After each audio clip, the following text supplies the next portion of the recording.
ဆိုတော့ဒီကတော့ဒီ twin flame တွေအတွက်ပေါ့နော်ဒီ essential reading လေးပဲဖြစ်ပါတယ်ဆိုတော့ဒါတစ်ပိုင်း feminine ပဲဖြစ်ဖြစ် masculine ပဲဖြစ်ဖြစ်ပေါ့နော်ဒါလေးနောက်ထောင်ပြီးတော့တစ်ခုခုပေါ့ကိုယ့်အတွက်ရသွားမယ်ဆိုရင်ပဲဒါအဆင်ပြေရပေါ့နော်ဆိုတော့အရင်ဆုံးကကြတော့ပြောချင်တာက twin flame တွေကကြတော့ခက်ခဲတယ်ပေါ့နော်ခက်ခဲတယ်ပြီးတော့ပင်ပန်းတယ်ဒီ journey ကိုရှောက်မယ်လို့တွေးထားပြီဆိုလို့ရှိရင်ကတေချာလေးပေါ့နော်တေချာလိုက်ပြီးတော့ရှောက်ဖို့လိုအပ်တယ်ပြီးတော့တေချာလေးလိုက်ပြီးလေ့လာဖို့လိုအပ်တယ်ပေါ့နော်ဆိုတော့ဒီ connection ကကြတော့ထူးခြားတယ်တာမန်လုံးမဟုတ်ဘူးပေါ့နော်ဆိုတော့ဒီ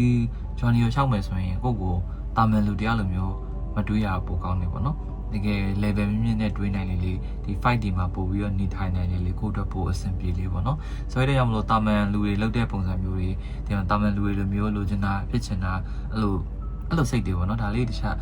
ဆုံးခွာနိုင်မယ်ဆိုရင်ကိုယ့်အတွက်ပို့ပြီးတော့ပျော်ရွှင်ကြပိုကောင်းနေမယ်ပေါ့နော်ဆိုတော့ပျော်ရွှင်မှုကြတော့ကိုယ်စီမှာပဲကိုရှိရပေါ့နော်ဆိုတော့ဒါတခြားနားလေလို့ရှိရင်ဒါ agent နဲ့နေသွားနိုင်လိမ့်မယ်ဘဝမှာပေါ့နော်ဆိုတော့ဒီမှာပထမဆုံးအနေနဲ့ကြတော့ဒီ breakthrough ဆိုတဲ့ကတ်လေးပေါ့နော် processing karmic debris ပေါ့တော့ဒီ karmic ပိုင်းစာတွေကိုအခုချိန်စပြီးတော့ဒီ karmic ခြေရတော့မှာပေါ့နော်ပြောရဆိုလို့ရှိရင်ကိုယ့်အတွက်ကဒီချိန်မှာကြတော့ကိုယ့်အနေနဲ့ဒီပေါ့ karmic တွေဆက်ရမယ်အခြေအနေပေါ့နော်ချိုးကြလဲဆက်ပြီးနေပြီချိုးကြလဲကြံနေသေးတယ်အဲ့ဒါကြီးပြန်ဆက်ရမယ်လို့ပုံစံမျိုးလေးပေါ့အဲ့လိုဆက်ဖို့ဆိုလို့ရှိရင်ကိုကကြံ့ခိုင်နေမှရမယ်ပေါ့နော်အဲ့ဆိုခါမစ်ဆက်တယ်ဆိုတာမလွယ်ကူနာကျင်မှုတွေများတယ်ပူလောင်မှုတွေများတယ်ဆုံးရှုံးမှုတွေများတယ်အဲ့တို့ကြောင့်မလို့ကိုယ့်အနေနဲ့ပြင်ဆင်ထားဖို့လိုတယ်ဆိုတော့ဒီလိုဖြစ်လာခဲ့ပြီဆိုလို့ရှိရင်ကိုယ့်အနေနဲ့ဘယ်လိုမျိုးကြော်ဖြတ်ရမလဲဆိုတော့နီးလန်းလေးကိုလေကိုယ်တိုင်ကဒီတိထားဖို့လိုအပ်တယ်ပေါ့နော်ကိုယ်တိုင်ရှာဖွေဖို့လိုအပ်တယ်ပေါ့အဲ့တော့ဒီမှာလက်ကိုလောက်တာတော့အကောင်းဆုံးနီးလန်းပဲဖြစ်ပါတယ်ဆိုတော့တခါကြလို့ရှိရင်ကျွန်တော်တို့ပေါ့နော်ဒီကိုယ်ခံစားချက်တွေကရှုပ်ထွေးတတ်တယ်ပူလောင်တတ်တယ်နာကျင်တတ်တယ်လေးနေတတ်တယ်ပေါ့နော်ဆိုတော့အဲ့လိုခါမျိုးပါဆိုရင်ကိုယ်ကလက်ကိုတေချာလောက်ပြီးတော့ကိုယ့်ရဲ့ခံစားချက်တွေကိုပေါ့ပါအောင်လို့ဒါပြန်လောက်အောင်ပြီးတော့ရှင်းလင်းအောင်လို့လောက်အောင်ပဲပေါ့နော်ဒီလိုပုံစံမျိုးလေးပေါ့ဆိုတော့အခုချိန်မှာကိုယ့်ရဲ့ဘဝကိုပြန်ကြည့်ပြီးတော့ကိုယ့်ကိုဘယ်ရာတွေကလေးစီလဲပေါ့နော်ကိုယ့်ဘဝမှာဘယ်ရာတွေကရှေ့ကိုသွားလို့မရအောင်လုပ်နေလဲဒါတွေပြန်ရှာပြီးတော့မှတေချာလေးပေါ့နော်ဒီလွတ်ချဖို့ဒါပြောထားတာပေါ့ဒီကလေးဆိုလို့ရှိရင်အဲ့တော့ဒါကိုတေချာလေး focus လေးလုပ်ပြီးတော့ဒါကိုဘယ်လောက်ထိရှောက်ခဲ့ပြီးလဲပေါ့နော်ဒီ journey မှာဆိုရင်တော်များကြမယ်2နှစ်3နှစ်4နှစ်လောက်ရှိမယ်ချို့ကြလဲနှစ်တည်းအများကြီးကြာအဲ့ထက်ကြာလဲကြာနိုင်တယ်ပေါ့နော်ဆိုတော့လိုလည်းရှိမယ်ခဏအခုမှ3 4 5လတင်လာအစပဲရှိရလို့လည်းရှိမယ်အမျိုးမျိုးပေါ့နော် timeline တွေခါကြတော့အမျိုးမျိုးရှိမယ်ဆိုတဲ့ခါကြတော့ကိုယ်တိုင်းပေါ့နော်ကိုဘယ်လောက်ထိရှောက်လာခဲ့ပြီးလဲပေါ့ကိုဘယ်လောက်ထိရောက်နေခဲ့ပြီးလဲပြန်ကြည့်လိုက်ပေါ့ဆိုတော့ဒါအရင်ဆုံးစချင်းနဲ့စားလို့ရှိရင်အခုချိန်ပို့ပြီးတော့တိုးတက်လာမှုတွေပိုခံစားလာလိမ့်မယ်ပေါ့နော်အဲ့တော့ငါလောက်ထိအောင်ရှောက်လာခဲ့ပြီးပဲဆက်ပြီးရှောက်မယ်ဆိုတော့ခံစားချက်လေးပို့ပြီးတော့များလာလိမ့်မယ်ပေါ့အဲ့တော့ကိုပြန်ကြည့်ပါကိုဘယ်လောက်ထိလုံနိုင်နေပြီလဲပေါ့နော်ဆိုတော့ဒီကဆိုလို့ရှိရင်ကိုပြောချင်တာကြတော့ကိုဒီမှာတော့ဒီ shift energy shift ဖြစ်တဲ့အရာပေါ့နော်ဒီကတ်ကကျတော့ energy shift ဖြစ်တာအယမ်းမြန်တဲ့ကတ်လေးပေါ့နော်အဲ့အတွက်ကြောင့်မလို့ကိုအနေနဲ့ကကျတော့ဒီချိန်မှာပေါ့နော်ဒီကိုရဲ့ဒီ physical ဘိုင်းဆိုင်ရာရုပ်ပိုင်းဆိုင်ရာလည်းပြောင်းမယ်ပြီးကြကိုစိတ်ပိုင်းဆိုင်ရာတွေလည်းဒါပြောင်းလဲမှုတွေအများကြီးဖြစ်လာနိုင်ပြီပေါ့နော်ပြီးတော့ဒီ karmic တွေကနေတစ်ဆင့်ကိုအနေနဲ့ကိုရဲ့ဒီ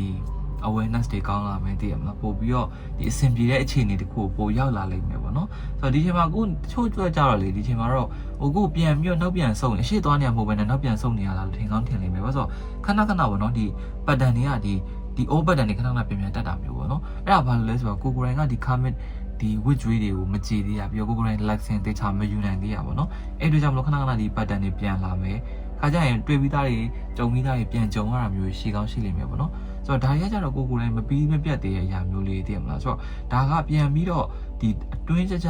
ြလေးလေးနက်နက်နဲ့ကိုယ့်အတွင်းနဲ့ကိုပြန်ကြည့်ပါဆိုတော့ universe ရဲ့ message တမျိုးပဲပေါ့နော်ဆိုကြလဲဒီ lesson ယူတယ်တည်မလားပြဿနာတစ်ခုကြုံတယ်ဒီကိစ္စတစ်ခုကြုံတယ်သင်္ကန်းစာယူရမယ့်ရမှာသင်္ကန်းစာမယူဘဲနဲ့ဒီကလေးပေါ့ပါလေးပေါ့နော်ယူရလို့ကိုယ်ထင်မှာပဲချိုးကြလေအဲ့တော့အဲ့လိုမဟုတ်ဘဲနဲ့ကိုကမယူဘဲနဲ့ပေါ့နော်လူမျိုးလေးပေါ့ပါလေးကြော်သွားလိုက်တဲ့ပုံစံမျိုးပေါ့နော်အဲ့ခါကျတော့ဘာဖြစ်လဲဆိုတော့ပို့ပြီးတော့လေးနဲ့တဲ့အရာပို့ပြီးတော့နှက်နေတဲ့အရာတွေနဲ့ပြန်လာတဲ့အရာတက်ကပဲဆိုတော့ဒါက old pattern ဖြစ်သွားတာပေါ့အဲ့တော့ခဏပြန်ဖြစ်တစ်ခုခဏကြုံနေရပြီဆိုရင်ဒါတေချာလေးအတွင်းနဲ့ထိပေါ့နော်ပြန်ကြည့်ဖို့လိုအပ်ပါတယ်ဆိုပါတော့အောက်မှာအဲ့လိုအဝိညှက်ထားတာအတန်နေပါနေမလားတော့မသိဘူးเนาะဆိုတော့ဟုတ်ကဲ့ပါအဲ့တော့ဒီမှာပေါ့နော်ဒါကတော့ဒီချိန်မှာကိုပြန်ပြီးတော့အချိန်လေးယူပြီးတော့ဒါတေချာပြန်စဉ်းစားကိုရဲ့ awareness ကိုပြန်ပြီးတော့မြင့်တင်မှုပေါ့နော်ကိုဖြစ်နေတဲ့အရာတွေကိုရဲ့ personal growth အတွက်ကိုပို့ပြီးတော့တိုးတက်အောင်လို့ပေါ့နော်ပို့ပြီးတော့အဆင်ပြေအောင်ဒီပို့ပြီးကောင်းမွန်လာအောင်လို့ကိုယ်တိုင်ကအမြဲတမ်းအတိတ်တိကပြီးအမြဲကြည့်နေဖို့ကြည့်ရပေါ့နော်ကိုဘာလုပ်နေလဲကိုဘာခံစားနေရလဲကိုဘာဖြစ်နေလဲအမြဲတမ်းကို emotion တွေကိုပြန်ပြီး check လုပ်နေဖို့ကအရေးကြီးပါတယ်ဆိုတော့ ဘယ်လိုပြောရမလဲတချို့ကြောက်လဲပြောင်းလဲရမှာကိုကြောက်ပြီးတော့လို့အပြောင်းလဲကိုခုခံတာတွေ့ရပေါ့နော်မပြောင်းလဲခြင်းလို့နည်းနည်းလေးပိတ်တေးပြီးနေရလို့တွေ့လိမ့်မယ်ဆိုတော့အဲ့လိုပို့ပြီးတော့ကိုကခုခံလေးလေကိုအတွက်ကြော်ဖြတ်မှာပုံများလေးပေါ့နော်အဲ့ဒါကြောင့်လို့ဖြစ်ချိန်တန်လို့ရှင်ဖြစ်မှာပဲဆိုတော့အဲ့ရိုမဖြစ်ချင်လို့ဆိုပြီးရှောင်နေတယ်ဒီတိုင်းပဲဖြစ်ခွင့်ပေးလိုက်အားလုံးပေါ့နော်ဒါဆိုရင်တော့ကိုယ့်အတွက်ပို့ပြီးဆင်ပြေလိမ့်မယ်မဟုတ်ဘဲနဲ့ကိုကခုခံနေမယ်ဆိုကိုယ်ကိုယ်တိုင်ပို့ပြီးတော့ပင်ပန်းနေပေါ့နော်ဆိုတော့အဲ့ဒါကြောင့်မလို့ဒါကိုကဒီပို့ပြီးတော့ကောက်ပွန်နဲ့ဒီ 5D မှာနေနေတယ်ဆိုလို့ရှိရင်ကိုယ့်ရဲ့ commit တွေပို့ချေရမယ်ပို့ပြီးတော့အတိအကျတွေပို့ထားရမယ်သိရမလားကိုတို့ကဒီကြီးမိုက်ပေါ့နော်ဒီအခက်အခဲကြီးမိုက်တွေ commit ကြီးမိုက်တွေကိုကိုယ်တိုင်ကြော်ဖြတ်ဖို့လိုအပ်တယ်လို့ပြောချင်ပါတယ်ဆိုတော့ဒါ breakthrough ပေါ့နော်နောက်တစ်ခါကျတော့ I am enough တဲ့ဆိုတော့မြောက်မှာကျင်တာကျတော့ဒီမှာပေါ့နော်ဒီမှာ let go expectation မျှော်လင့်ချက်တွေပေါ့နော်ကိုယ့်ရဲ့မျှော်လင့်ချက်တွေကို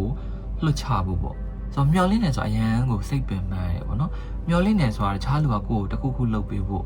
တခြားလူကကိုယ့်ကိုတခုခုပြောပေးဖို့အဲ့လိုမျိုးမျှော်လင့်တာပေါ့နော်တကယ်ကြတော့ကျွန်တော်ဘဝမှာဆိုရင်ကျွန်တော်တို့ကကိုယ့်ဘဝရဲ့ပိတ်ကန်ရှင်ပဲပေါ့နော်အဲ့ဒါကြောင့်မလို့ကိုဘဝကိုခိုင်နိုင်မှသာကိုအဆင်ပြေမှာဆိုတော့ကိုပျော်ရွှင်မှုကလည်းကိုယ်တိုင်ကကူးဆောင်ပြီးတော့ဒီဟာကိုယူပြီးတော့ဒီပျော်ရွှင်မှုကိုရှာဖွေပြီးတွားမှသာလဲပို့ပြီးပျော်ဖို့ကောင်းလားဆိုတော့ဒီလိုပျော်ရွှင်မှုအတွက်တခြားလူချက်ကိုထည့်ပြီးစဉ်းစားနေမယ်ဆိုကိုယ့်အတွက်ဘယ်တော့မှပျော်အောင်မဟုတ်ဘူးเนาะသူရှိမှပျော်မယ်သူနဲ့မှပျော်မယ်သူနဲ့မှအဆင်ပြေမယ်လူတွေးတွေကမကောင်းတဲ့တွေးပဲပေါ့เนาะသူကငါ့ကိုဒါလေးလုပ်ပေးမယ်သူကဒီလို commitment တွေပေးမယ်သူကငါ့ကိုဒီလိုလေးချစ်ပေးမယ်အချိန်တန်းကြီးစိုက်ပေးမယ်စကားတွေအများကြီးပြောပေးမယ်စိတ်ပူပေးမယ်ဒါတွေကဘာလဲဆိုတော့ကိုမျှော်လင့်ချက်တွေပေါ့เนาะဆိုတော့ဒါလူတယောက်မှာမရှိမဟုတ်ရှိရတယ်ပေါ့เนาะဘာလို့ဆိုတော့လူတယောက်ကမျှော်လင့်နေကိုအနေနဲ့ကိုပျော်ရွှင်ရာကဘာလဲဆိုတာမျိုးကိုမသိတဲ့ခါမှာလူမျှော်လင့်ချက်တွေများတာပေါ့နော်ဆိုတော့ဒီလူကငါ့ကိုဒါလေးလုပ်ပေးမလားငါ့ကိုချစ်တယ်လို့ပြောမလာ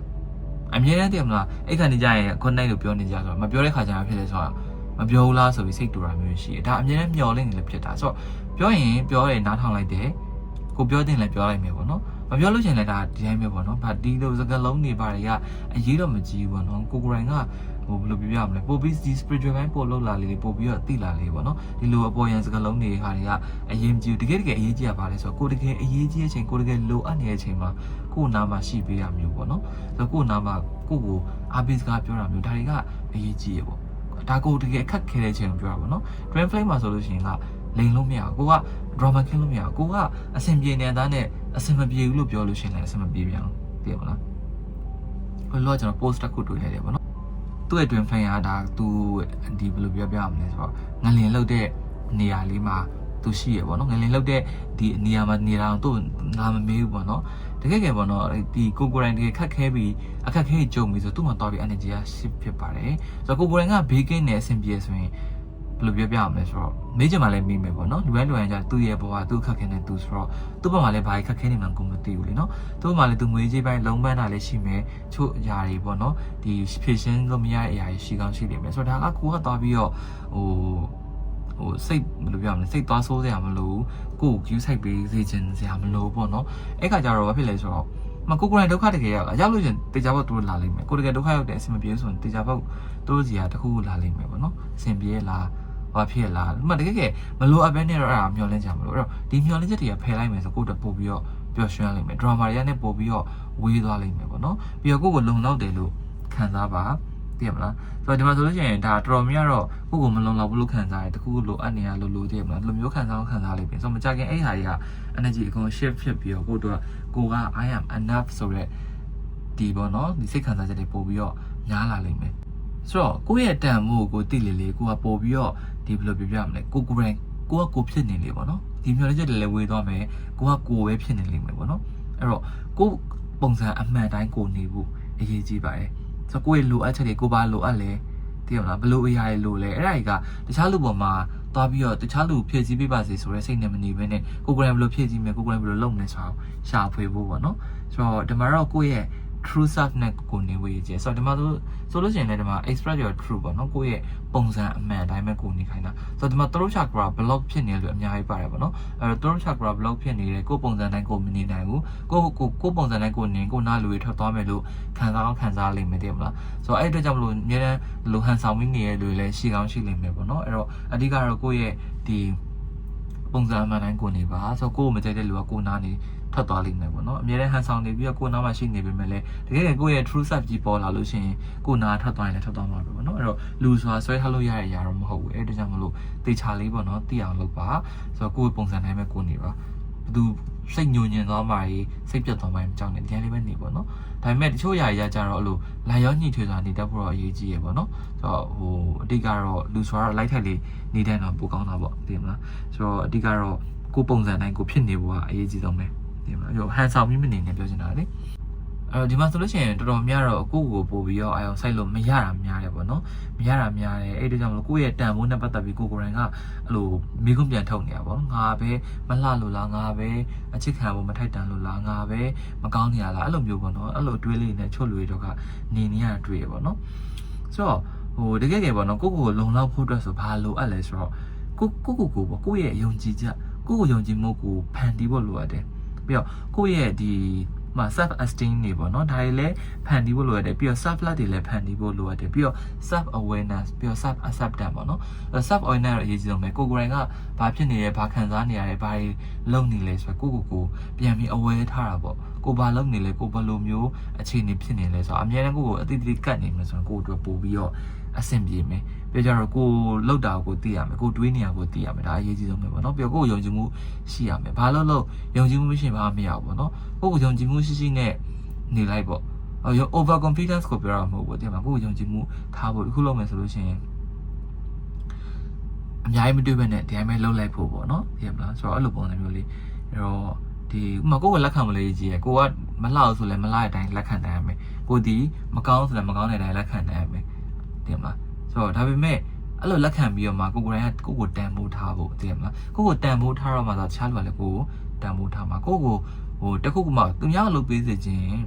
ကိုပေါ့နော်အဲ့ဒါကိုအရင်လုပ်ပေးရတယ်သိရမလားကိုကသူများကိုတန်ဖိုးထားစေခြင်းနဲ့ချစ်စေခြင်းနဲ့ဆိုရင်ကိုရောပြန်မေးကြည့်တန်ဖိုးထားရလားချစ်ရလားကိုရောတနာရလားပြန်မေးကြည့်ပေါ့နော်ဆိုတော့အဲ့ဒါမှသာကိုတို့ပို့ပြီးတော့အဆင်ပြေမှာဆိုတော့ဒါဘယ်လိုပြောရမလဲဆိုတော့ကိုကကြတော့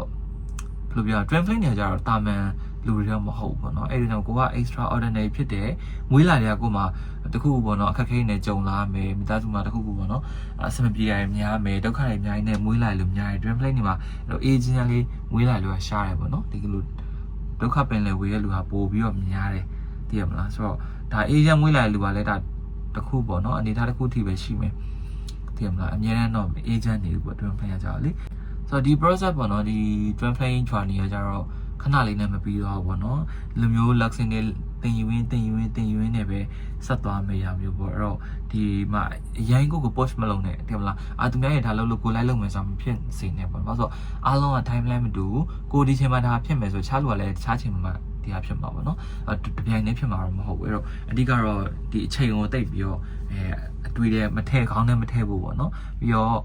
့တော်များများမိန်းကလေးဆိုဖို့ဆိုမယ်ပေါ့နော်ဒီတိုက်ရွယ်ဆိုလို့ရှိရင်အိမ်တော်ပြူတာမျိုးတွေစဉ်းစားတွေများတယ်ပေါ့နော်ဆိုတော့ပတ်ဝန်းကျင်ရဲ့အမြင်တွေကိုဘယ်လိုပြပြမလဲထည့်သွင်းစဉ်းစားတဲ့ခါကျကိုယ့်အတွက်ပိုပြီးစိတ်ပင်ပန်းမှုတွေများတယ်အဲ့ဒီတော့အဲ့ဒါမတွေးဘဲနဲ့အေးချမ်းလေးပေါ့နော်ကိုယ့်ပုံစံတိုင်းလေးပဲကိုနေမယ်ကိုပေါ့နော်တကယ်ပျော်ရွှင်တာပါလဲကိုပျော်ရွှင်တာကိုလုပ်နေပြီးပေါ့ဒီအိမ်တော်ပြူတာတွေကလေးမွေးရရဘာမှမဟုတ်ပေါ့နော်ဒါတွေကဘာမှမဟုတ်တန်းစင်နေမချမ်းလေးပို့ပြီးတော့ကိုတွားကပိုကောင်းလေးပေါ့နော်ပို့ပြီးအေးချမ်းလေးပဲနောက်ဆက်တင်နေသွားနိုင်လေးပဲဒါကောင်းပြောတာသိရမလား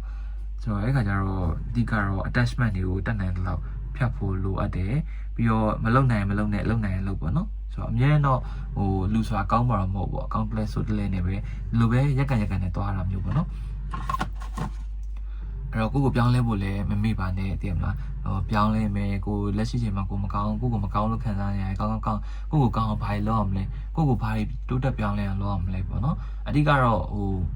တခြားလူကိုစောင့်မနေနဲ့ပေါ့နော်ကိုယ်တိုင်ပဲကိုအတွက်ကိုရှိဖို့အရင်အရေးကြီးဆုံးပဲပေါ့နော်အဲ့ဒါဆိုတော့တခြားຢာတွေကတော်တော်အလိုအဆင်ပြေသွားလိမ့်မယ်အဲ့တော့ပြောင်းလဲဖို့ပဲကြိုးစားပါကိုအဆင်ပြေဖို့ပဲကြိုးစားပေါ့နော်အဲ့တော့အဲ့ဒါဆိုရင်ပို့ပြီးတော့ကိုအတွက်ကဒါနီလန်းနေပေါ့လမ်းကြောင်းတွေပို့ပြီးပေါ်လာလိမ့်မယ်လို့ထင်ပါတယ်ဆိုတော့ဟုတ်ကဲ့ပါဒါတော့ကျွန်တော်မြင်တဲ့ဟာလေးပေါ့နော်ဆိုတော့ဒါလေးနားထောင်ပြီးတော့အားလုံးတစ်ခုပေါ့နော်ဒါစိတ်အေဂျင့်ချင်းတွေရရှိပါလို့ပြောချင်ပါတယ်ဆိုတော့အများနဲ့ဒါ message တွေပို့ကြရပေါ့နော်ဒါလေးလုပ်ပေးစီခြင်းနဲ့ဟွာလေးရေးပေးစီခြင်းနဲ့လိုမျိုးလေးရှိရဲဆိုတော့ကျွန်တော်လည်းတန်းတန်းလောက်တော့လုပ်ဖို့တော့ကြိုးစားကြည့်ရဲဒါပေမဲ့အခုလောကကြတော့လေးဘယ်လိုပြောမလဲအလုပ်တွေလည်းများတယ်ပြီးတော့နည်းပေါ့နော်ကိုယ်တိုင်လည်းအဲ့လိုနည်းနည်းလေးလှုပ်ချင်စိတ်ကအဲ့ဘက်ကို ရောက်မနေသေးရလဲပါတယ်ကိုယ်အရန်ကိုပဲကိုယ့်ကိုပေးတဲ့အချိန်ကပုံများနေရပါတော့အဲ့ဒီကြောင့်မလို့ဒါအခုလောမှာပြောမယ်ဆိုရင်နည်းနည်းအပြင်းနဲ့ကြည့်ရပါတော့အပြင်းနဲ့ကြည့်ရလှုပ်ဖို့အတွက်ကိုနည်းနည်း push လုပ်နေရကိုပေါ့နော်အဲ့ဒီကြောင့်မလို့နည်းနည်းပေါ့ဒါကတော့ကြော်ကြလေးဖြစ်တာမဟုတ်ဘူးအားလုံး energy အားလုံးမှာပြင်းတဲ့ energy လှုပ်ဖို့အတွက်အဲ့လိုမျိုးအရန် moody အရန်ရှာနေရတဲ့ energy ဖြစ်နေတာအားလုံးပေါ့နော်ဒီအကုန်လုံးဒီပါဆိုတော့ဘာဖြစ်ဖြစ်ပေါ့နော်တခြားလေးကိုယ့်ကို awareness ရှိဖို့ရအရေးကြီးဆုံးပဲကိုဘာလုပ်လဲဆိုတော့ကိုသိဖို့အရေးကြီးဆုံးပဲအဲ့ဒါဆိုအဆင်ပြေတယ်တည်မလားဆိုတော့ကိုလုပ်နေရကိုမသိဘူးကိုဘာဖြစ်နေလဲဆိုတော့ကိုမသိဆိုတော့မကောင်းဘူးပေါ့နော်ဆိုတော့ဟုတ်ကဲ့ပါဆိုတော့ကျွန်တော်နောက်မှာပဲဒါတပိုင်း feminine masculine energy လုပ်တဲ့ video လေးထပ်ပြီးတော့လုပ်ပေးမယ်ပေါ့နော်ဆိုတော့ဒါကတော့ကျွန်တော်မြင်တဲ့ဟာလေးပဲဖြစ်ပါတယ်ဆိုတော့အားလုံးပဲပေါ့နော်ပို့ပြီးတော့ agent နဲ့ဘာတွေပိုင်ဆိုင်ပါစေလို့တောင်းပေးပါတယ်အားလုံးကျေးဇူးများတင်ပါတယ်ဗျအားလုံးကောင်းတဲ့နေ့ဖြစ်ပါစေ bye bye